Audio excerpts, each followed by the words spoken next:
السلام علیکم ورحمۃ اللہ وبرکاتہ، نحمدہ ونصلی علی رسولہ الکریم، اما بعد فاعوذ باللہ من الشیطان الرجیم، بسم اللہ الرحمن الرحیم، رب اشرح لی صدری ویسر لی امری واحلل عقدۃ من لسانی یفقہوا قولی۔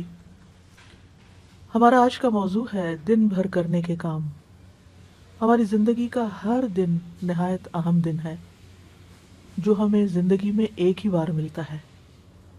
جو دن گزر جاتا ہے وہ قیامت تک ہمیں واپس نہیں ملے گا، اس لیے ہمیں اپنے ہر دن کو سوچ سمجھ کر گزارنا چاہیے، اس سے بھرپور فائدہ اٹھانا چاہیے۔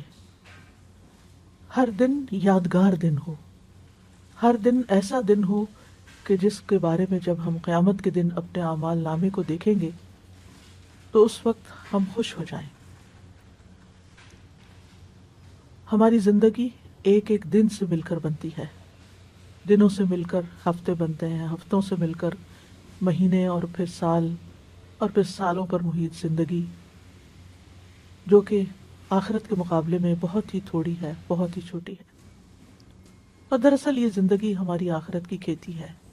یہاں ہم جو کچھ بوئیں گے، جو کچھ اگائیں گے، وہی کل کو پائیں گے۔ اس لیے بھی نہایت ضروری ہے کہ ہم اچھی اچھی چیزیں یہاں، اچھے اچھے اعمال ایسے کریں کہ کل جب ہم قیامت کے دن جائیں تو واقعی اپنی کھیتی کو دیکھ کر خوش ہو جائیں۔ سورۃ الحج میں اللہ تعالیٰ فرماتے ہیں، اور اس سے ایمان بھی بڑھتا ہے، اپنے دلوں کو ایمان سے سجائیں۔ وَلَٰكِنَّ اللَّهَ حَبَّبَ إِلَيْكُمُ الْإِيمَانَ وَزَيَّنَهُ فِي قُلُوبِكُمْ۔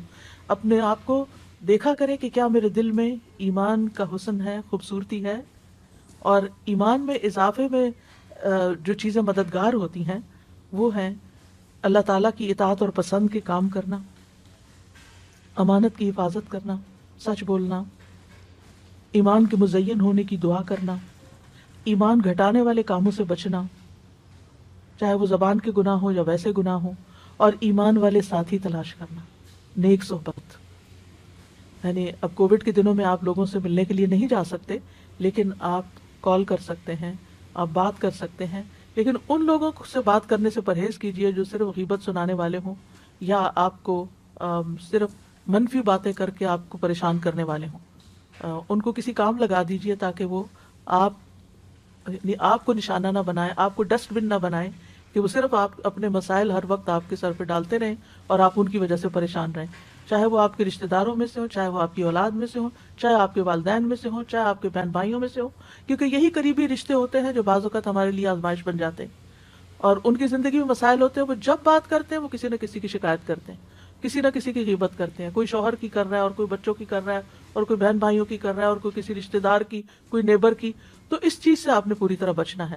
آپ ان کو کسی ایسے کام لگا سکتے ہیں، علم سیکھنے سکھانے کے کام میں، کسی ویلفیئر کے کام میں، کسی کی خدمت کے کام میں، کہ جس سے ان کی زندگی میں خوشی آئے اور دھیان بٹے، اور وہ ہر وقت آپ کو اس قسم کی باتیں نہ کریں۔ اور اگر وہ نہیں باز آتے تو ان کو آپ اچھی طریقے سے سمجھا بھی سکتے ہیں کہ یہ کام آپ کے اور میرے دونوں کے ایمان کے لیے بھی درست نہیں، اور ہماری آخرت کے لیے بھی درست نہیں۔ ایک دفعہ شاید ان کو یہ بات کڑوی لگے، لیکن یہ ہے کہ آئندہ کے لیے وہ سنبھل جائیں گے۔ پھر اسی طرح یہ ہے کہ قلبی طہارت کے ساتھ ساتھ اپنی جسمانی طہارت کا بھی روزانہ اہتمام کریں۔ اپنے جسم، ناخن، بدن، ان تمام چیزوں کے بارے میں فکر مند رہیں۔ ابو ہریرہ کہتے ہیں 5 چیزیں فطری ہیں: ختنہ کرنا، زیر ناف بال صاف کرنا، بغل کے بال اکھاڑنا، ناخن تراشنا، مونچھیں کتروانا۔ اور خواتین اپنے اعتبار سے جو بھی صفائی کے طور طریقے ہیں جو انہوں نے اختیار کرنے ہیں ان کا بھی دن مقرر کر لیں۔ مثلاً اگر آپ نے ہر فرائیڈے مقرر کر رکھا ہے یا ہر سنڈے مقرر کر رکھا ہے، اگر آپ اپنی پرسنل ہائیجین کے لیے ٹائم فکس کر لیں گے تو انشاءاللہ آپ کو مشکل نہیں ہوگی۔ لیکن باقی ڈیلی نمازوں میں وضو کرتے ہوئے اچھی طرح اپنے آپ کو صاف کریں، ساتھ مسواک کریں۔ رسول اللہ صلی اللہ علیہ وسلم جب دن یا رات میں جب بھی سو کے اٹھتے تو وضو سے پہلے مسواک کیا کرتے تھے۔ آپ فرماتے ہیں اگر مجھے یہ ڈرنا ہوتا کہ میں مومنوں پر مشقت ڈال دوں گا تو میں انہیں ہر نماز کے وقت مسواک کا حکم دیتا۔ تو آپ اپنے وضو کی جگہ پر مسواک رکھ دیجئے۔ اگر مسواک کرنا آپ کو مشکل لگتا ہے ہر وقت تو ایک دفعہ دن میں کم از کم پراپر مسواک کریں، اور باقی اوقات میں ٹوتھ برش کے ساتھ بھی آپ اپنے دانتوں کو ہلکا پھلکا پھیر کے یہ کام کر سکتے ہیں۔ حضرت سمرہ سے مرفوعاً روایت ہے، یعنی رسول اللہ صلی اللہ علیہ وسلم نے فرمایا اپنے منہ کو مسواک کے ساتھ پاک رکھو کیونکہ یہ قرآن کا راستہ ہے۔ تو اپنے منہ کی صفائی اور اپنی زبان کی صفائی اور اپنے گلے کی صفائی، ان چیزوں کا بھی خاص خیال رکھیں۔ اور پھر وضو کے بعد دعا پڑھنا نہ بھولیں، یہ اپنے ڈیلی کے کاموں میں اگر آپ کو یاد نہیں رہتا تو کہیں لکھ کے لگا لیں۔ رسول اللہ صلی اللہ علیہ وسلم نے فرمایا جو وضو کرے اور اچھی طرح وضو کرے پھر یوں کہے اشہد ان لا الہ الا اللہ وحدہ لا شریک لہ واشہد ان محمدا عبدہ ورسولہ اللہم اجعلنی من التوابین واجعلنی من المتطہرین، اس کے لیے جنت کے 8 دروازے کھول دیے جائیں گے، وہ ان میں سے جس میں سے چاہے داخل ہو جائے۔ سبحان اللہ، کتنی مختصر سی دعا ہے لیکن کتنا بڑا اجر ہے، اس لیے اس کو نہ بھولیں۔ پھر اسی طرح یہ ہے کہ وضو کے بعد اگر آپ آذان سن رہے ہیں تو آذان کا جواب دینا نہ بھولیں۔ رسول اللہ صلی اللہ علیہ وسلم نے فرمایا جو شخص آذان سن کر یہ کہے یعنی اللہم رب ھذہ الدعوۃ التامہ والصلاۃ القائمہ آت محمدا الوسیلۃ والفضیلہ وابعثہ مقاما محمودا الذی وعدتہ، تو یہ قیامت کے دن نبی صلی اللہ علیہ وسلم کی اس کے لیے شفاعت جائز ہو جائے گی، لازم ہو جائے گی۔ حلت لہ شفاعتی یوم القیامہ، یعنی جو آذان کے بعد کی دعا پڑھے گا نبی صلی اللہ علیہ وسلم کی شفاعت پائے گا۔ اور اسی طرح وہ دعا کی قبولیت کا وقت ہوتا ہے، اس وقت کے لیے دعا سوچ رکھے کہ میں نے کیا دعا مانگنی۔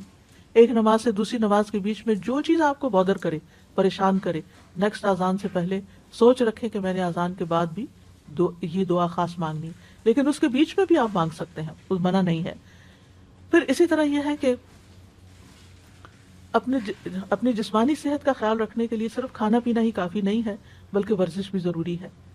آپ بریدنگ ایکسرسائز کریں، آپ اسٹریچز کریں، آپ واک کریں اور اس میں 7 اذکار شامل کر لیں، یعنی اس ٹائم پر انسان اپنے اذکار مقرر کر لیں، جیسے تسبیحات ہیں، درود شریف ہے، استغفار ہے۔ واک کرتے وقت یہ سب پڑھنا بہت آسان بھی ہوتا ہے اور واک بھی بورنگ نہیں ہوتی، وہ آسان ہو جاتی ہے۔ اور پھر اگر ایک وقت میں آپ کو زیادہ ٹائم نہیں ملتا واک کرنے کا، 2 منٹ کر لیجئے، 5 منٹ کر لیجئے، ایک تسبیح کی دیر میں کر لیجئے۔ دن میں کئی دفعہ 5 منٹ بھی اگر آپ کریں گے تو انشاءاللہ اس سے آپ کا جسم مضبوط رہے گا۔ اور پھر یہ کہ جسمانی مضبوطی کے ساتھ ساتھ اپنی جذباتی صحت کا بھی ضرور خیال رکھیں، اور جذباتی صحت کے لیے ضروری ہے کہ اللہ پر توکل ہو، اللہ سے محبت ہو، اللہ سبحانہ وتعالیٰ کے ساتھ ایک تعلق ہو، دل ہی دل میں اللہ کو پکاریں، اس کو یاد کریں اور اس سے محبت پر خوش ہو جائیں۔ یعنی محبت جو ہے وہ انسان کو خوشی بخشتی ہے، تو جس شخص کی زندگی میں رب کی محبت آ جائے اس سے زیادہ خوش قسمت کوئی نہیں، اور اسی کو اپنا وکیل سمجھیں، اسی پر بھروسہ کریں، اسی سے دعائیں مانگیں، اسی سے لو لگائیں، اسی سے اپنے سارے شکوے شکایتیں کریں، اسی کو اپنے ساری مشکلات بتائیں اور اسی سے حل مانگیں۔ رب المشرق والمغرب لا الہ الا ھو فاتخذہ وکیلا، یہ سورۃ المزمل کی آیت ہے۔ شروع میں نبی صلی اللہ علیہ وسلم نے جب تبلیغ کا کام شروع کیا تو کیسی مشکلات پیش آئی، لیکن آپ کو کیا بتایا گیا کہ اللہ رب العزت ہی کو اپنا وکیل بنائیں، اسی کو کارساز سمجھیں، اور اگر کہیں خوف خطرہ محسوس ہو تو اپنے آپ کو اپنے رب کی پناہ میں دیں۔ سورۃ غافر میں آتا ہے وقال موسیٰ انی عذت بربی وربکم انی عذت بربی وربکم من کل متکبر لا یؤمن بیوم الحساب۔ موسیٰ علیہ السلام کو جب فرعونیوں کا خوف ہوا تو انہوں نے کہا بے شک میں نے اپنے رب اور تمہارے رب کی پناہ لے لی، ہر اس متکبر سے جو یوم حساب پر ایمان نہیں رکھتا۔ تو جو چیز آپ کو کسی انسان کی طرف سے کوئی خوف محسوس ہو، کہیں پریشانی محسوس ہو، تو فوراً اس آیت کو پڑھ کر بلند آواز میں اپنے آپ کو تسلی دیں۔ حقیقت یہ ہے کہ قرآن مجید کے ساتھ اگر آپ کا تعلق مضبوط ہو تو آپ کو روزانہ کے مسائل کا حل اس میں ملتا ہی چلا جائے گا، اور حالات جس طرح کے بھی ہوں اللہ کی رحمت سے پر امید رہیں۔ اور اللہ کی رحمت کس کے قریب ہوتی ہے؟ محسنین کے۔ ان رحمت اللہ قریب من المحسنین۔ چاہے آپ طوفانوں کی زد میں ہو پھر بھی اللہ کی طرف رجوع کریں۔ موسیٰ علیہ السلام کی قوم آگے سمندر تھا اور پیچھے فرعون تھا، پریشان ہو گئی تو موسیٰ علیہ السلام نے کہا قال کلا ان معی ربی سیہدینی، ہرگز نہیں، پریشانی کی بات ہی نہیں، بے شک میرے ساتھ میرا رب ہے، وہ ضرور مجھے راستہ بتائے گا۔ اسی طرح کام کاج کے دوران غور و فکر جاری رکھیں، ذکر جاری رکھیں، اللہ سے دل دل میں باتیں کرتے رہیں، دعائیں کرتے رہیں۔ عقل مند لوگ قرآن مجید میں ان کو بتایا گیا الذین یذکرون اللہ قیاما وقعودا وعلی جنوبہم وَيَتَفَكَّرُونَ فِي خَلْقِ السَّمَاوَاتِ وَالْأَرْضِ رَبَّنَا مَا خَلَقْتَ هَذَا بَاطِلًا سُبْحَانَكَ فَقِنَا عَذَابَ النَّارِ۔ کون ہے عقل مند لوگ؟ وہ جو کھڑے بیٹھے اور لیٹے اللہ کو یاد کرتے رہتے ہیں اور آسمانوں اور زمین کی پیدائش میں غور و فکر کرتے ہیں کہ اے ہمارے رب، اور کہتے ہیں اے ہمارے رب، تو نے یہ سب کچھ بے مقصد پیدا نہیں کیا، تو پاک ہے، ہمیں آگ کے عذاب سے بچا۔ اور خاص طور پر جب آپ کچن میں کام کر رہے ہوں، کوکنگ کر رہے ہوں، اس وقت روزانہ کوشش کرے کہ آگ کے عذاب سے پناہ کی دعا کرے، کیونکہ وہاں آگ قریب ہوتی ہے تو انسان کے پھر دل سے دعا نکلتی ہے۔ یعنی اس سے بہتر موقع کوئی نہیں ہوتا کہ جب انسان آگ سے بچنے کی دعا کرے۔ تو کہنے کا مطلب یہ ہے کہ ذکر صرف مصلے پر نہیں ہوتا، ذکر چلتے پھرتے اٹھتے بیٹھتے کام کاج کرتے آپ کی زبان اللہ کے ذکر سے تر رہے، اور کیونکہ اللہ کا ذکر جو ہے کثرت سے کرنا کامیابی کا باعث ہے۔ سورۃ انفال میں آتا ہے وَاذْكُرُوا اللَّهَ كَثِيرًا لَعَلَّكُمْ تُفْلِحُونَ، اور اللہ کو بہت زیادہ یاد کرو تاکہ تم فلاح پاؤ۔ الا بذکر اللہ تطمئن القلوب، سن لو اللہ کی یاد سے دل اطمینان پاتے ہیں۔ اور سب سے افضل ذکر کیا ہے؟ لا الہ الا اللہ، خصوصاً جب دل گھبرائے تو کثرت سے پڑھے لا الہ الا اللہ۔ اس کا یہ مطلب نہیں کہ صرف ایک تسبیح کر کے رکھ دیں، اٹھتے بیٹھتے بھی لا الہ الا اللہ، اللہ اکبر، الحمدللہ، اللہ تیرا شکر ہے، سبحان اللہ، استغفر اللہ، یہ زبان پہ جاری ہوتے رہنے چاہیے تاکہ جب موت کا وقت آئے تو ذکر کرنے میں، لا الہ الا اللہ پڑھنے میں کوئی مشکل نہ ہو۔ پھر اسی طرح لا حول ولا قوت الا باللہ، رسول اللہ صلی اللہ علیہ وسلم نے حضرت ابو ہریرہ سے فرمایا لا حول ولا قوت الا باللہ زیادہ پڑھا کرو، یہ جنت کے خزانوں میں سے ایک خزانہ ہے۔ یعنی جنت میں اگر آپ کو خزانے چاہیے تو لا حول کی کثرت کر دیں، کثرت سے توبہ استغفار بھی کرنی چاہیے، کیونکہ استغفار سے رحمت کے دروازے کھلتے ہیں، دنیا کی ساری مشکلات حل ہوتی ہیں۔ اور پھر مسلسل استغفار گناہوں کو مٹاتا ہے، رزق کو کھینچ لاتا ہے، اولاد میں خیر و بھلائی ہوتی ہے، اور اللہ تعالیٰ دنیا کی نعمتیں بھی کثرت سے دیتے ہیں، جیسے کہ سورۃ نوح میں آتا ہے کہ آسمان سے بارشیں بھی برسیں گی، مال اور بیٹوں سے بھی تمہاری مدد ہوگی، اور اگر مال میں کمی ہے یا بیٹوں کی طرف سے پریشانی ہے تو وہ بھی اللہ تعالیٰ دور کرے گا، اور تمہیں باغات عطا کرے گا، تمہارے لیے نہریں جاری کر دے گا۔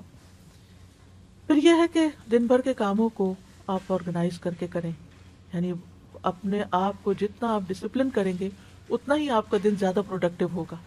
وقت کا بہتر سے بہتر استعمال کریں۔ رسول اللہ صلی اللہ علیہ وسلم نے فرمایا 2 نعمتیں ایسی ہیں جن کے بارے میں اکثر لوگ خسارے میں ہیں، ایک تندرستی اور دوسرے فراغت۔ بہت سے لوگ بہت سی چیزیں سوچتے ہیں لیکن کر نہیں پاتے، اور جب کرنے لگتے ہیں تو تھوڑی دیر میں دھیان ادھر ادھر ہو جاتا ہے اور پھر ہر چیز بکھر جاتی ہے۔ اینڈ آف دا ڈے انسان کہتا ہے میں نے تو کچھ کیا ہی نہیں، اور پریشانی پر پریشانی بڑھتی چلی جاتی ہے۔ اور چونکہ ہر انسان کی زندگی میں کوئی نہ کوئی امتحان ہوتا ہے، پریشانی ہوتی ہے، تو بعض اوقات انسان اس پریشانی میں اتنا مغلوب ہو جاتا ہے کہ جو بھی اس نے اپنے کام سوچے ہوتے ہیں وہ سارے ایک طرف رکھ کے کوئی ذہنی تفریح کا سامان کر لیتا ہے۔ اور آج کل تو بہت بڑا فتنہ ہے کہ موبائل ہمارے ہاتھ میں ہے، کوئی ڈرامہ لگا لیتا ہے اور کوئی گانا سننا شروع کر دیتا ہے، اور کوئی کسی طرح کی بھی ویڈیو دیکھ کے ایک کے بعد ایک شروع ہو جاتی ہیں، اور اس طرح جو کرنے کے کام ہے وہ سارے دھرے کے دھرے رہ جاتے ہیں۔ تو اس چیز کے بارے میں آپ نے بہت کانشیس ہونا ہے، کیونکہ انسان اگر ان چیزوں میں پڑا رہے تو چھوٹی چھوٹی پریشانیاں اس کو ڈسٹریکٹ کر سکتی ہیں، اور چھوٹی چھوٹی خوشیوں کا حصول اس کو ڈسٹریکٹ کر سکتا ہے، تو پھر انسان کا ایک دن بھی ضائع ہوا تو سمجھے اس نے بہت بڑا نقصان کیا۔ اور یہ کہانی سبھی کی ہے کسی نہ کسی طرح، اس لیے کارآمد اور نتیجہ خیز دن گزارنے کے لیے ضروری ہے نمبر 1، اپنے پورے دن میں جو کام آپ بے مقصد کرتے ہیں ان پہ غور کریں، ان کی لسٹ بنائیں کہ کون سے کام فضول کے کام ہیں جن کے بغیر بھی گزارا ہو سکتا ہے یا اس سے بہتر کام بھی ہیں، تو اپنے وقت کو گھٹیا کاموں میں نہیں گزاریں، بہتر کاموں میں گزاریں۔ دوسرا یہ کہ اپنے سارے دن کے کاموں کے نتائج بھی دیکھیں کہ اس کا رزلٹ کیا ہے، آؤٹ کم کیا ہے، میں نے جو اس چیز پہ اتنا وقت لگا دیا تو میں نے کیا کمایا، کیا حاصل کیا۔ بعض اوقات ہم ایسے ہی کوئی لغو سی چیز دیکھنا شروع کر دیتے ہیں اور کہتے ہیں اس میں بھی لرننگ ہے، اینڈ میں پوچھے کیا لرن کیا، کیا سیکھا، کیونکہ بہت وقت صرف ایک نفس کی خواہش ہوتی ہے جس کے پیچھے انسان چل رہا ہوتا ہے۔ پھر یہ ہے کہ نمبر 3 اپنے مقصد پر نظر رکھیں کہ میرا کسی بھی کام کے کرنے کے پیچھے مقصد کیا ہے، یہ کام میں کیوں کر رہا ہوں. کوئی بھی مصروفیت آپ نے جو استعمال یعنی اختیار کی ہے یا شروع کی ہے، اور اس مقصد کے راستے میں جو چیز رکاوٹ ہے اس رکاوٹ کو پہلے دور کریں، ورنہ آپ منزل پہ نہیں پہنچ سکتے. پھر اسی طرح یہ کہ اہم اور ضروری، چوتھی چیز یہ کہ اپنے اہم اور ضروری کاموں کو متعین کریں. یہ چیزیں میری زندگی میں بہت امپورٹنٹ ہیں جنہیں میں نے کرنا ہے، اور ان کو لکھ لیں باقاعدہ. یعنی اہم ترین کاموں کو، یعنی اپنی پرائرٹی لسٹ بنائیں، اہم ترین کاموں کو لکھ لیں. جو آپ کا ٹارگٹ ہے، جو گول آپ حاصل کرنا چاہتے ہیں، اس کے لیے کیا چیز مددگار ہوگی اس کو بھی ساتھ لکھ لیں. مثلا آپ نے ایک کام لکھا کہ مجھے یہ کام کرنا ہے، چاہے آپ لکھنے کا کوئی کام ہے یا پکانے کا ہے یا کوئی صدقہ خیرات کا یا ویلفیئر کا یا جس بھی طرح کا کوئی کام ہے، یا آپ کی ڈیوٹی سے ریلیٹڈ کوئی کام ہے. تو ویسے تو سارے کام بڑے اہم لگ رہے ہوتے ہیں، لیکن اہم ترین کاموں کو ٹاپ پرائرٹی پر رکھیں کہ یہ مجھے پہلے کرنا ہے، اور کس طرح کرنا ہے وہ بھی ساتھ پلان کریں. اور پھر یہ ہے کہ جب کام شروع کریں تو پانچویں چیز یہ ہے کہ اپنے مقصد کو حاصل کرنے کے لیے فوکسڈ رہیں. کیونکہ بہت سے لوگ سب کچھ کر لیتے ہیں لیکن جب کام شروع کرتے ہیں تو اس پہ فوکس نہیں کرتے، لہٰذا کام ختم نہیں ہوتا. رکاوٹ آتی ہے تو اس کو دور کریں، سولوشن نکالیں، حل نکالیں. اور اگر ایک طریقے سے آپ کا ٹارگٹ حاصل نہیں ہوا تو کوئی دوسرا طریقہ اختیار کریں. امید کے ساتھ کام کریں، مایوس نہ ہو، کیونکہ یہ نہیں ہوتا کہ جو چیز ہم سوچیں وہ ویسے ہی ہو بھی جائے. بعض اوقات ہو جاتی ہے اور بعض اوقات نہیں بھی ہوتی. اور چھٹی بات یہ ہے کہ سستی سے بچیں اور کاموں کو لٹکائیں نہیں، اچھا بعد میں صحیح، اچھا کل صحیح، اچھا صبح صحیح. اور ساتویں بات یہ کہ جب روٹین نہیں ہوتی تو پھر بہت سے کام چھوٹ جاتے ہیں. اپنی ڈیلی روٹین سیٹ کریں. آپ سمجھیں کہ آپ کے دن کے 24 گھنٹے آپ کے پاس 24 باکسز ہیں. آپ دیکھیں کہ آپ نے ہر گھنٹے میں اس باکس کے اندر کیا ڈالا ہے. کوئی فائدے کی چیز ڈالی یا کوئی بیکار اسٹفنگ کی ہے یا کوئی کوڑا کرکٹ ڈال دیا. اور قیامت کے دن جب آپ جا کے وہ باکس کھولیں گے تو آپ کو پتہ چلے گا کہ یہ گھنٹہ بھی بیکار تھا اور یہ بھی اور یہ بھی، یہ میں نے کیوں کیا. اس وقت پھر پریشان ہونے کا فائدہ نہیں. تو اگر آپ امیجنری باکسز بھی بنا لیں یا آپ اپنے کسی کاغذ کو لے کے اس پہ 24 خانے ڈال کے اپنا ٹائم ٹیبل بنائیں اور ٹائم لکھ لیں، جس ٹائم سے آپ شروع کریں گے وہیں پہ جا کے ختم ہوگا. آپ شیٹ کے اوپر سارے خانے، جو نیند کا ٹائم ہے اس کو آپ الگ کر لیں، اور باقی جو بیداری کے ٹائم ہے ان کو آپ لکیر لگا کے ہر گھنٹے کا کام لکھیں کہ اس گھنٹے میں مجھے کیا کرنا ہے.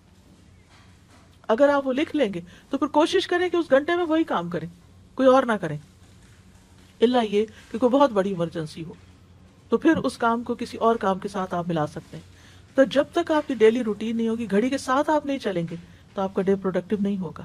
بہت ضروری ہے کہ ہر چیز کے لیے وقت نکالا جائے، اپنی جسمانی ضروریات کے لیے بھی، روحانی ضروریات کے لیے بھی، ذہنی ضروریات کے لیے بھی، جذباتی ضروریات کے لیے بھی، دین کے کاموں کے لیے بھی. اور پھر اس کے لیے اپنے نفس سے جہاد کرنا ہوگا، کیونکہ نفس ان النفس لامارۃ بالسوء، نفس تو انسان کو برائیوں پر بہت اکساتا ہے، اور نفس کے خلاف جہاد سب سے افضل جہاد ہے. نبی صلی اللہ علیہ وسلم نے فرمایا، اللہ عز و جل کی ذات کی خاطر تیرا اپنے نفس اور خواہش سے جہاد کرنا افضل جہاد ہے. اور اس میں کبھی اپنی نیند کو قربان کرنا اور کبھی اپنی کسی پسندیدہ چیز کو قربان کرنا کہ نہیں اب اس چیز کا وقت نہیں. لٹرلی بہت دفعہ ایسا ہوتا ہے کہ جیسے پیاس بھی لگی ہوتی ہے یا بھوک بھی شدید لگی ہوتی ہے لیکن نہیں وقت ہوتا وہ کھانے کا، کھانے کے لیے وقت نہیں نکلتا کیونکہ اس سے زیادہ اہم کام کوئی اور ہوتا ہے. تو انسان یہ جو قربانی کرتا ہے اس وقت اپنے کھانے پینے کی یا اپنے آرام کی، یہی نفس کے ساتھ جہاد ہے کہ مجھے میری پرائرٹی یہ ہے اور یہ کام آج مجھے کرنا ہے اور یہ میرے ٹارگٹس ہیں، ان کو میں نے اچیو کرنا ہے. تو انشاءاللہ اللہ سبحانہ وتعالیٰ بہت آسانی کریں گے. اور کچھ چیزیں آپ پھر ملٹی ٹاسکنگ میں بھی لا سکتے ہیں، دو کام اکٹھے بھی کر سکتے ہیں تاکہ آپ کا وقت بچے. اور اگر آپ وقت میں برکت لانا چاہتے ہیں نا تو 5 نمازیں وقت کی پابندی کے ساتھ ادا کریں، کیونکہ ان الصلاۃ کانت علی المؤمنین کتابا موقوتا، بے شک نماز ایمان والوں پر ہمیشہ سے ایسا فرض ہے جس کا وقت مقرر کیا ہوا ہے. اور سب سے افضل عمل کیا ہے؟ نماز کو اس کے اول وقت پر ادا کرنا. نمازوں کے وقت کو ضائع کرنے والے کے لیے ہلاکت ہے. فویل للمصلین الذین هم عن صلاتهم ساہون. یہ کون لوگ ہیں؟ یہ وہ لوگ ہیں جو اپنے وقت کو ٹال کے نماز پڑھتے ہیں لیکن تاخیر سے پڑھتے ہیں. غیر ضروری کاموں میں زیادہ وقت لگا دیتے ہیں، نماز کی تاخیر کر دیتے ہیں، اور پھر اس میں جلدی جلدی نماز پڑھ کے اٹھ جاتے ہیں. ایسی نماز کو منافق کی نماز کہا گیا. مصعب بن سعد سے روایت، انہوں نے کہا میں نے اپنے والد سے کہا اے ابا جان، آپ نے دیکھا اللہ تبارک و تعالیٰ کا یہ فرمان الذین هم عن صلاتهم ساہون، تو ہم میں سے کون ہے جو نماز میں نہیں بھولتا، جس کے دل میں خیال نہیں آتے. انہوں نے کہا اس کا یہ مطلب نہیں، اس آیت سے مراد وقت کا ضائع کرنا ہے کہ انسان فضول کاموں میں لگا رہے یہاں تک کہ وقت ضائع کر دے، یعنی نماز کا اصل وقت چلا جائے. اس لیے نماز اپنے وقت پر، ایسا نہ ہو کہ فجر کی نماز قضا ہو جائے، اور ایسا نہ ہو کہ سوئے رہے. کیونکہ نبی صلی اللہ علیہ وسلم نے اپنا ایک خواب بیان کرتے ہوئے فرمایا، آپ نے خواب میں دیکھا کہ ایک شخص تھا جس کا سر پتھر سے کچلا جا رہا تھا. وہ قرآن کا حافظ تھا مگر وہ اس سے غافل ہو گیا اور فرض نماز پڑھے بغیر سو جاتا تھا. اور پھر نماز لیٹ کرنا جو ہے نفاق کی علامت ہے. منافق سورج کو دیکھتا رہتا ہے، جب شیطان کے دو سینگوں کے درمیان وہ ہوتا ہے، یعنی غروب ہونے کے قریب ہوتا ہے، تو اٹھ کر 4 ٹھونگے مارنے لگ جاتا ہے اور ان میں اللہ کا ذکر نہیں کرتا. یعنی کہ جو منافقوں کے بارے میں قرآن مجید میں آتا ہے وَلَا يَأْتُونَ إِلَى الصَّلَاةِ إِلَّا وَهُمْ كُسَالَىٰ، کہ وہ نماز سستی کے ساتھ پڑھتے ہیں، سستی کر کر کے پڑھتے ہیں، دیر سے پڑھتے ہیں، تھک کے، دنیا کے کاموں سے تھک کے پھر نماز پڑھتے ہیں اور اس میں کوئی خشوع و خضوع نہیں ہوتا. نماز جو ہے قبر میں بھی ساتھ ہوگی، حفاظت کرے گی. نماز بندے کی حفاظت کرے گی، لیکن کس کی نماز؟ وہ جو اپنی نمازوں کی حفاظت کرتا ہے. والذین هم علی صلاتہم یحافظون. بندے کو جب قبر میں رکھا جاتا ہے تو وہ اور لوگ رکھ کے قبر میں دفنا کے جاتے ہیں تو جانے والوں کے زمین پہ جو جوتوں کی آواز آتی ہے وہ بھی سنتا ہے. اگر وہ مومن ہوتا ہے تو نماز اس کے سر کی طرف آ جاتی ہے، روزہ دائیں طرف، زکوٰۃ بائیں طرف، دیگر نیک کام اس کے پاؤں کی طرف آ جاتے ہیں. تو جب سر کی طرف سے فرشتہ عذاب دینے کو آتا تو نماز اس کو روک دیتی، اور اسی طرح باقی نیکیاں بھی. نماز کہتی ہے میری طرف سے آنے کا راستہ نہیں ہے. اس لیے کتنا ضروری ہے کہ ہم اس نماز کی حفاظت کریں، اور مرد خاص طور پر باجماعت نماز کی حفاظت کریں. اگر گھر میں 2 مرد بھی ہیں اور مسجد بہت دور ہے کہ ہر وقت نہیں جا سکتے تو اکیلے اکیلے نماز پڑھنے کی بجائے جماعت سے پڑھیں.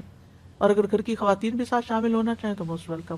اور اگر مسجد بھیج سکتے ہیں اور بچے چھوٹے ہیں، یعنی آپ خود تو نہیں جا سکتی لیکن ان کو مسجد لے جا بھی سکتی ہیں اگر آپ کے ہسبینڈ مصروف ہیں یا وہ اویلیبل نہیں ہے، تاکہ بچے مسجد کی عادت ڈالیں. اور پھر نماز کے وقت سے ذرا پہلے جائیں تاکہ نماز کی سنتیں ادا ہوں. جو شخص دن میں 12 رکعتیں ادا کرے اس کے لیے جنت میں گھر بنا دیا جاتا ہے. 2 فجر سے پہلے، 4 ظہر سے پہلے، 2 ظہر کے بعد، 2 مغرب کے بعد اور 2 عشاء کے بعد. یہ 12 رکعتیں بنتی ہیں. آپ دیکھیے کہ اگر ہر روز آپ کے لیے جنت میں ایک محل تیار ہو رہا ہے، ایک محل تیار ہو رہا ہے، ایک محل تیار ہو رہا ہے، سوچیے آپ نے وہاں ہمیشہ رہنا ہے. ہمیشہ ہمیشہ، بہت نہیں. سوچیے کبھی دل پھٹنے کو آتا ہے جب انسان یہ سوچتا. اور ہر روز ایک نئے محل میں، ہر روز ایک نئے محل میں، کیونکہ اس نے دنیا میں اتنے محلات ہر روز سنتیں پڑھ کے بنا لی ہے کہ ہر روز اس کے لیے ایک نئی نعمت ہے. یہ وہ چیزیں جن کی دنیا میں لوگ تمنا کرتے ہیں، لیکن دنیا میں یہ سب کچھ نہیں مل سکتا. دن کی 12 رکعتیں ادا کرنے میں زیادہ سے زیادہ کتنا ٹائم لگ جائے گا؟ آدھا گھنٹہ. 2 رکعتیں پڑھنے میں 4 منٹ لگتے ہیں، اور 12 کے 24 منٹ، 6 منٹ اوپر لگا لے، آدھے گھنٹے کی بات ہے، لیکن کتنا بڑا سودا ہے آپ کا اور کتنا بڑا نفع.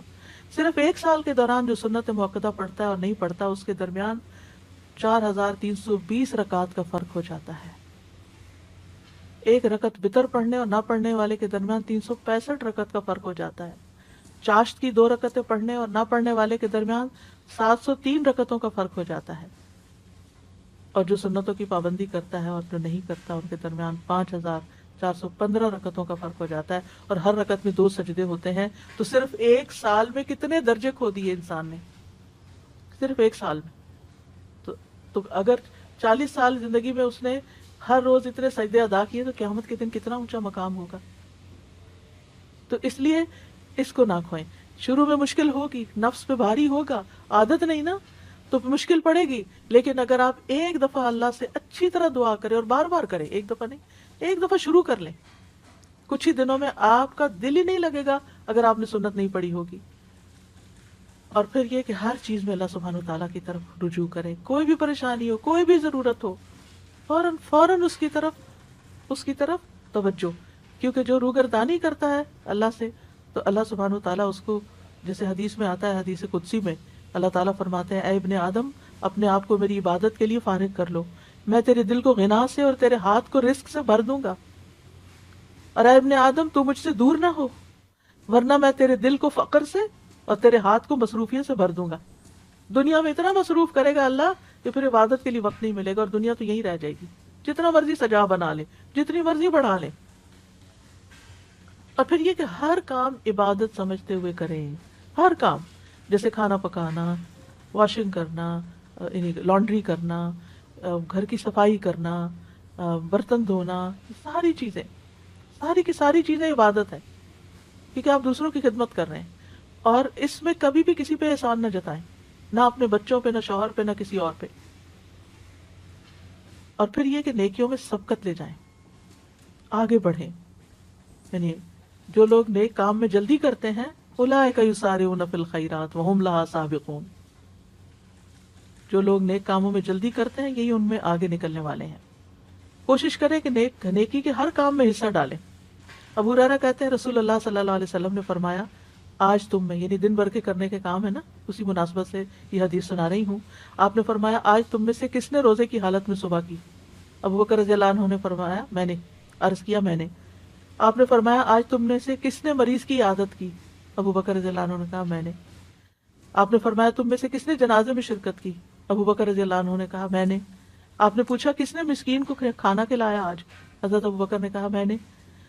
مروان کہتے ہیں مجھے معلوم ہوا کہ اس پر نبی صلی اللہ علیہ وسلم نے فرمایا کہ جب کسی شخص میں ایک دن میں یہ ساری خصلتیں جمع ہو جائیں، یعنی یہ سارے کام وہ ایک دن میں کر لے، دن بھر کرنے کے کاموں میں اگر یہ موقع مل گئے اور اس نے کر لیے، وہ جنت میں ضرور داخل ہوگا.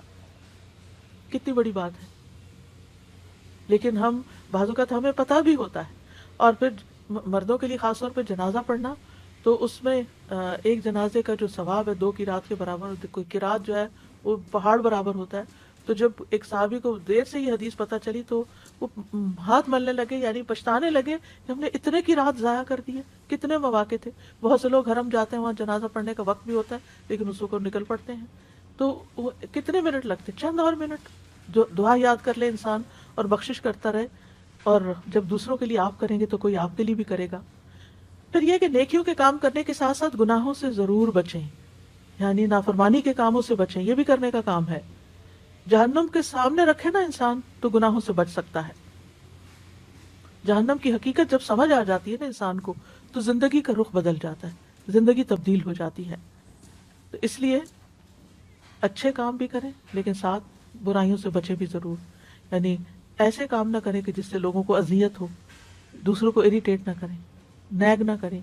کوئی ایسا کام نہ کریں کہ جس سے دوسرا آپ سے بیزار ہونے لگے. جو اور اس کے لیے کرائیٹیریا، جو اپنے لیے پسند نہیں وہ دوسرے کے لیے بھی نہ کریں. پھر یہ ہے کہ اللہ کی محبت کی خاطر، اللہ کے چہرے کی خاطر یہ کام کیا کریں کہ لوگوں سے اچھے اخلاق سے پیش آئیں، کیونکہ میزان میں سب سے بھاری نیکی اچھا اخلاق ہوگا. اور اس میں سب سے پہلے اپنے والدین کو خوش کریں، ان کی پیشانی چومیں، ان کے چھوٹے چھوٹے کام کریں، ان کے ساتھ جو بھی نیکی کر سکتے ہیں زندگی میں کریں. اور اگر فوت ہو چکے ہیں تو ان کے لیے صدقہ خیرات کرتے رہیں، دعائیں کرتے رہیں، ان کی زندگی میں بھی اور مرنے کے بعد بھی. رب ارحمہما کما ربیانی صغیرا، رب ارحمہما کما ربیانی صغیرا. اے میرے رب ان پہ رحم فرما جیسے انہوں نے مجھے بچپن میں شفقت سے پالا تھا. سب کے لیے خیر کا باعث بنے، خصوصاً گھر والوں کے لیے. اور اس خیر میں صرف ان کی دنیا بنانا ہی نہیں ہے، ان کی آخرت کی بھی فکر کریں. یعنی بعض اوقات ہم لوگ خود دین کی طرف آ جاتے ہیں لیکن گھر والوں کو بھول جاتے ہیں. پھر اسی طرح یہ ہے کہ کسی کے سوال سے تنگ نہ ہو، چاہے بچے ہی کوئی چیز مانگ رہے ہیں یا ویسے کوئی سوال پوچھ رہے ہیں، آپ سے پوچھے جا رہے ہیں تو پریشان نہ ہو. یا کوئی اور آپ سے مسئلہ پوچھ لیتا ہے تو ڈانٹے نہیں. وَأَمَّا السَّائِلَ فَلَا تَنْهَرْ. کیونکہ بعض اوقات یہ ہوتا ہے جو والدین بزرگ گھر میں ہو وہ ایک ہی بات بار بار پوچھتے ہیں، یا آپ کے ہسبینڈ ایک ہی چیز روز پوچھنے شروع ہو جاتے ہیں تو اس پر آپ کو غصہ آ جاتا ہے کہ کل بھی بتایا تھا پھر آج وہی بات پوچھ رہے ہیں اب. تو اس لیے بہتر یہ ہے کہ اس وقت اپنے آپ کو کنٹرول کر لیں اور یا آپ جواباً سوال کر دیں کہ آپ کا کیا خیال ہے، آپ ذرا سوچیں، ذہن پہ زور ڈالیں. کیونکہ بعض اوقات وہ صرف بات بڑھانے کے لیے آپ سے وہی بات پوچھ لیتے ہیں جو پہلے بھی پوچھی ہوتی ہے. تو سوال سے تنگ نہیں ہونا. بچہ کچھ مانگ رہا ہے تو تنگ نہیں ہونا، شٹ اپ کال نہیں دینی کہ چپ ہو جاؤ تو میرا سر کھا گئے ہو، میں فارغ ہو کے دوں گی. نہیں، اپنا کام روک دیں، جا کے اس کی ضرورت پوری کر دیں اور پھر آگے بڑھیں. جہاں بھی بیٹھیں، جہاں بھی کھانے کی ٹیبل پہ بھی بیٹھیں، خیر پھیلانے والے ہیں، مبارک بن جائیں. کن مبارکن اینما کنتا، جہاں بھی ہو مبارک بنے. اور وہ کیسے؟ ابن قیم کہتے ہیں آدمی کی برکت یہ ہے کہ جہاں بھی مقیم ہو خیر کی تعلیم دے، اچھی بات زبان سے نکالیں، اچھی بات کریں. اسی لیے نبی صلی اللہ علیہ وسلم کھانے میں نقص نہیں نکالتے تھے کہ وہ یعنی کہ ہو سکتا ہے آپ کو پسند نہ ہو لیکن دوسرے کو بھی آپ بدمزہ کر رہے ہیں کھانے کی شکایت کر کر کے. اور بچوں کی تربیت کے لیے کھانا کھانے کا وقت بہترین وقت ہے جب آپ ان کے ساتھ بیٹھ کر آپ ان کو کوئی اچھی بات بتا سکتے ہیں. لیکن اللہ کی خاطر اس وقت ان کی کھچائی نہ شروع کر دیں کہ دن بھر کے بعد اب ہاتھ آئے ہیں. بہت سے لوگ کھانے کی میز پہ بیٹھ کے ان کا حساب کتاب شروع کر دیتے ہیں اور ان کی سارے دن کی جو کام کاج ہے ان کی محاسبہ شروع کر دیتے ہیں اور اس طرح سارے گھر والوں کا کھانا جو ہے وہ بدمزہ کر دیتے ہیں. اس سے بھی بچنا چاہیے. پھر پڑوسیوں کی خبر گیری کریں، ان کے کھانے پینے کا خیال رکھنا. نبی صلی اللہ علیہ وسلم نے فرمایا اے ابو ذر، جب تم سالن پکاؤ تو شوربہ زیادہ کر لو، پڑوسی کی خبر گیری کرو. یعنی کسی بھی طرح اپنے اپنے کلچر کے مطابق آپ پڑوسی کا، اپنے دوستوں کا خیال رکھ سکتے ہیں. مریض کی عیادت اگر جا نہ سکیں، جیسے کووڈ پیشنٹس کا وزٹ نہیں کر سکتے، فون پر عیادت کر لیں، میسج کر لیں، کیونکہ یہ بھی نیکی کے کاموں میں سے ایک ہے اور آج کل یہ نیکی کمانے کا بہت موقع ہے. پھر سلام کو گھر میں بھی عام کریں، باہر بھی اور گھر میں. یعنی میک شور کہ صبح اٹھتے ہی گھر والوں کو سلام کریں، بچوں کو سلام کریں، بچے آپ کو سلام کریں. مرد گھر سے باہر گئے نماز پڑھنے کے لیے، واپس آئے سلام کریں. اگر وہ نہ کریں تو آپ سلام کریں اور حال بھی ضرور پوچھیں، کیا حال ہے آپ کا، کیسی رات گزری. بس اتنا سا جملہ ان کا دل بڑھا دے گا، اس سے محبتوں میں اضافہ ہوتا ہے. اور سلام کرنا بخشش کا باعث ہے. رسول اللہ صلی اللہ علیہ وسلم نے فرمایا بے شک بخشش کو لازم کرنے والے امور سلام کو عام کرنا اور اچھی طرح گفتگو کرنا ہے. یعنی آپ سلام کر رہے ہیں، سلامتی کی دعا دے رہے ہیں، گھر والے سلامت ہوں گے تو آپ کے بھی دل سکون میں ہوگا اور ساتھ آپ کی اپنی بخشش ہو رہی ہے. کر سلام رہے ہیں اور آپ کے گناہ معاف ہو رہے ہیں. آتے جاتے چلتے پھرتے گھر میں سلام کرتے رہیں. بچوں کو بھی خود سلام کریں کہ ان کو عادت ہو جائے. پھر گھر والوں کے کاموں میں ان کی مدد بھی کریں، اور یہ عورتوں مردوں دونوں کے لیے ہے، بڑوں کے لیے چھوٹوں کے لیے. حضرت عائشہ سے اسود نے پوچھا کہ نبی صلی اللہ علیہ وسلم اپنے گھر میں کیا کرتے تھے. انہوں نے کہا کہ نبی صلی اللہ علیہ وسلم اپنے گھر کا کام کاج کیا کرتے تھے اور ان کی خدمت کرتے تھے. جب نماز کا وقت ہوتا تو کام چھوڑ کر نماز کے لیے چلے جاتے. ایک اور روایت میں ہے کسی نے پوچھا کہ آپ گھر میں کیا کرتے تھے، کہا کہ وہ بھی انسانوں کی طرح انسان تھے. وہ اپنے کپڑوں کو صاف کرتے، بکری کا دودھ دو لیتے، اپنے کام خود کر لیتے تھے، یعنی نبی صلی اللہ علیہ وسلم. تو پھر بیٹوں کو بھی عادت ڈالنی چاہیے یا مردوں کو بھی کہ گھر والوں کے ساتھ تعاون کریں. اور اگر ان کے پاس وقت بالکل نہیں تو گھر والوں کی مدد کے لیے کچھ نہ کچھ انتظام کریں. نبی صلی اللہ علیہ وسلم نے فرمایا تم میں سے بہتر وہ ہے جو اپنے گھر والوں کے لیے بہتر ہو، اور تم سب کی نسبت میں اپنے گھر والوں کے لیے بہتر ہوں. اور اسی طرح گھر والوں پر خوش دلی سے خرچ کرنا چاہیے، خصوصاً مردوں کو جن کے اوپر نان نفقہ فرض ہے، سنت نفل نہیں ہے، فرض ہے. آدمی اپنی ذات پہ، اپنی بیوی بچوں پہ اور اپنے خادم پہ جو خرچ کرتا ہے وہ صدقہ ہوتا ہے. پھر اسی طرح یہ ہے کہ باہم گفتگو سے ماحول کو خوشگوار رکھیں. ہر وقت تلخ باتیں نہ کریں، ہر وقت گھر والوں کے استاد نہ بنے رہیں، ہر وقت انسٹرکشن نہ دیتے رہیں، کسی غلطی پر بہت زیادہ سرزنش نہ کریں. تھوڑی سی بات سے احساس دلائیں، ورنہ آپ کی خاموشی بھی بہت بڑا سبق ہے. بات کرتے ہوئے یاد رکھیں کہ آپ کی ہر بات لکھی جا رہی ہے، فرشتے لکھ رہے ہیں، کرام کاتبین لکھ رہے ہیں. اور اگر آپ اپنی زبان کی حفاظت کریں گے تو نبی صلی اللہ علیہ وسلم نے اس کو خوشخبری دی ہے، فرمایا خوشخبری ہے اس کے لیے جس نے اپنی زبان پہ قابو پا لیا. قیل و قال چھوڑ دے، یعنی اس نے کہا اس کی بات اس کی بات. آج کل چونکہ کووڈ پھیلا ہوا ہے تو گھر میں بعض اوقات کوئی ویکسین کے خلاف بات شروع کر دیتا ہے، کوئی کسی بیماری کے بارے میں، تو اس پر اچھے سے توجہ دلانی چاہیے کہ یہ لوگوں کی باتیں ہیں، اس پر صحیح علم حاصل کرنے کی ضرورت ہے. اور پھر لا یعنی گفتگو سے بچیں. اچھا اور سنائیں کیا حال ہے، پھر تھوڑی دیر کے بعد اچھا اور سنائیں کیا حال ہے. یہ جملہ بول بول کے لوگوں سے بیکار کی باتیں نہ کروائیں. رسول اللہ صلی اللہ علیہ وسلم نے فرمایا انسان کے اسلام کی خوبی یہ ہے کہ وہ بے فائدہ چیزوں کو چھوڑ دے، اور بعض اوقات وہ بے فائدہ چیزیں اذیت والی بھی بن جاتی ہیں دوسرے کے لیے. بعض اوقات ہم دوسرے کی بات کاٹ دیتے ہیں تو اس سے دوسروں کو تکلیف پہنچتی ہے. پھر یہ کہ ان چھوٹے چھوٹے گناہوں کے ازالے کے لیے کثرت سے صدقہ کریں. قرآن مجید میں آتا ہے کہ مرتے وقت یا مرنے کے بعد میت کیا چاہے گی؟ رب لولا اخرتنی الی اجل قریب فاصدق، اے میرے رب تو نے مجھے قریبی مہلت کیوں نہ دی کہ میں صدقہ کرتا. اہل علم کہتے ہیں میت صدقے کا اس لیے کہتی ہے کیونکہ موت کے بعد وہ صدقہ کا بہت بڑا فائدہ دیکھتی ہے کہ صدقہ کرتا تو میرے لیے آج کتنی خوشیاں ہوتی ہیں. لہٰذا کثرت سے صدقہ کریں، اور خواتین کو تو خصوصاً نبی صلی اللہ علیہ وسلم نے صدقے کی تلقین کی.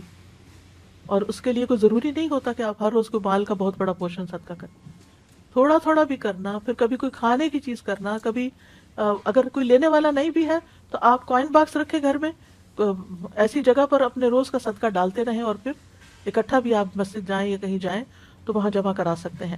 پھر خاص طور پر فقراء اور مساکین جو آپ کے اپنے خاندان میں ہیں یا آپ کے جان پہچان کے لوگوں میں ہیں، ان کے بارے میں فکر مند ہو اور اکٹھا کر کے ان کو بھی آپ بھیج سکتے ہیں. رسول اللہ صلی اللہ علیہ وسلم نے فرمایا مسلمان کا وہ مال کتنا عمدہ ہے جس میں سے کسی مسکین، یتیم اور مسافر کو دیا جائے. اور اسی طرح زائد ضرورت چیزیں جو ہیں گھر میں ان کو بھی نکالتے رہیں، ضرورت مندوں تک پہنچاتے رہیں، اور اس طرح دوسروں کے دل خوش کرتے رہیں. نبی صلی اللہ علیہ وسلم نے فرمایا مومن کو خوش کرنا، اس کا قرض ادا کرنا، اس کی ضرورت پوری کرنا، اس سے کسی مصیبت کو دور کرنا افضل اعمال میں سے ہے. یعنی کسی کا دل آپ خوش کر دیں گے تو آپ نے بہترین کام کیا. پھر اسی طرح بات بات پہ غصے سے بچیں، ناراض ہونے سے بچیں، ایٹیٹیوڈ دکھانے سے بچیں، قطع رحمی سے بچیں، چھوٹی چھوٹی باتوں پر بہت بڑا ری ایکشن ظاہر نہ کریں، دوسروں کو معاف کرنے والے بنیں. فاصفح الصفح الجمیل، صبر جمیل کے ساتھ ہی الصفح الجمیل آتا ہے. قرآن مجید میں آتا ہے ایمان والو تمہاری بیویوں اور بچوں میں سے، ازواج کا لفظ آتا ہے بیوی شوہر دونوں کے لیے ہو سکتا ہے، بعض تمہارے دشمن ہیں سو ان سے ہوشیار رہو، اور اگر تم معاف کر دو اور درگزر کرو تو بے شک اللہ بھی بے حد بخشنے والا نہایت رحم والا ہے. لہذا بہت ضروری ہے کہ ہم گھر والوں کی غلطیاں معاف کر کے دل صاف کرتے رہیں. فرمایا تمہارے مال اور تمہاری اولاد تو محض ایک آزمائش ہے، اور جو اللہ کے پاس ہے وہ بہت بڑے اجر والا ہے. واللہ عندہ اجر عظیم، اور اللہ کے پاس بہت بڑا اجر ہے. کسی پر ظلم کرنے سے بچیں، مظلوم کی آہ سے بچیں. مظلوم کی بد دعا عرش تک جاتی ہے، چاہے وہ آپ کا بچہ ہی کیوں نہ ہو. دل کی سختی سے بچیں، کیونکہ محروم ہے وہ شخص جس کی نماز میں خشوع نہیں اور وہ روتا نہیں. کوشش کریں دن کی کسی نہ کسی نماز میں آپ کو رونا ضرور آئے. پھر اسی طرح برے خیالات اور بدگمانیوں سے بچیں. خود بھی سکون میں رہیں گے، دوسروں کے لیے بھی سکون کا باعث ہوں گے. بدگمانیوں کو دل میں جڑ نہ پکڑنے دیں. اسی طرح آپ غیبت سے بچ سکیں گے اور بہتان تراشی سے بچ سکیں گے. مشکل آ جائے تو صبر اور نماز سے مدد مانگیں. انبیاء کا طریقہ یہ تھا کہ جب کوئی پریشانی آتی فوراً نماز کی طرف لپکتے تھے. پریشانی اور غم میں لا الہ الا اللہ پڑھے، یہ عرش تک جانے والا کلمہ ہے. دعاؤں کو لازم کر لیں، اٹھتے بیٹھتے دل میں چھوٹی سی کوئی مشکل آ گئی نا فوراً دیر اینڈ دین دعا کریں، اور تنگی کے بعد آسانی کا انتظار کریں. ان مع العسر یسرا فان مع العسر یسرا، کیونکہ صبر کے مدد جو ہے صبر کے ساتھ آتی ہے، تنگی کے ساتھ ہی کشادگی ہے، اور سختی کے ساتھ آسانی بھی ہے. اور پھر اس طرح دن میں ان چیزوں پر عمل کرتے ہوئے جب رات ہو تو آپ کا آخری کام اللہ کا ذکر ہو. سونے کے مسنون اذکار جو ہیں، یعنی سوتے وقت کے مسنون اذکار، ان کو پڑھنا نہ بھولیں. سورۃ ملک پڑھیں. سورۃ ملک عذاب قبر سے بچانے والی ہے. ہمیں نہیں پتا ہماری یہ رات آخری رات ہو، اور پھر انسان اپنے آپ کو اللہ کی حفاظت میں دے کر سوئے.